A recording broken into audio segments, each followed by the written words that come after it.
आजकल शादी सिर्फ प्यार तक लिमिटेड नहीं है, वो डाइवोर्स सेटलमेंट में आपकी प्रॉपर्टी भी लेके जाएंगी। रिसेंटली एक डाइवोर्स सेटलमेंट केस में वाइफ जो खुद एक एमबीए और आईटी प्रोफेशनल है, उन्होंने डाइवोर्स सेटलमेंट में बीएमडब्ल्यू कार, लग्जरी फ्लैट और सालाना 12 करोड़ रुपए की एलिमनी मांगी है, वो भी सिर्फ 18 महीने की शादी में। रेमिंग ग्रुप के चेयरमैन का डाइवोर्स सेटलमेंट 8,700 करोड़ पे सेटल होने की बात हो रही है। मतलब शादी एक बहुत रिस्की प्रोसेस बन गई है।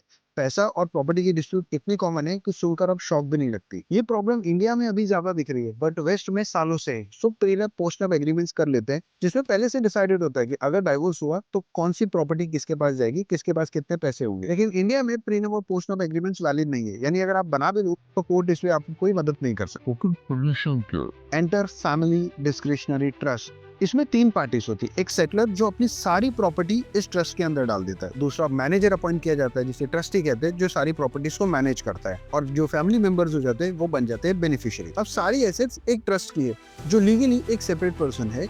और डिवोर्स सेटलमेंट जैसे केसेस में वो एसेट्स काउंट ही नहीं होती। इनफैक्ट अगर किसी एक फैमिली मेंबर्स पे कोई बैंक रिकवरी जैसे केसेस भी अगर चल रही हो तो भी इन एसेट्स को टच नहीं किया जा सकता। अजीम प्रेमजी ने 2010 में एक डिस्क्रिशनरी ट्रस्ट बनाया था। आज उसमें 27,000 करोड़ की एसेट्स है। अकॉर्डिंग टू आरबीआई फाइलिंग, 4 बड़े बिजनेस फैमिलीज ने रिसेंटली अपने एनबीएफसी के मेजर एसेट्स को एक डिस्क्रिशनरी ट्रस्ट में ट्रांसफर करने की रिक्वेस्ट डाली है। ये ट्रेंड समझ रहे हो, लेकिन ट्रस्ट बनाने और मेंटेन करने का भी एक कॉस्ट है। तो अगर आपके पास 1 करोड़ से ज्यादा की एसेट नहीं है तो this whole process makes no sense for you. Case to case चीजें डिफरेंट होती है।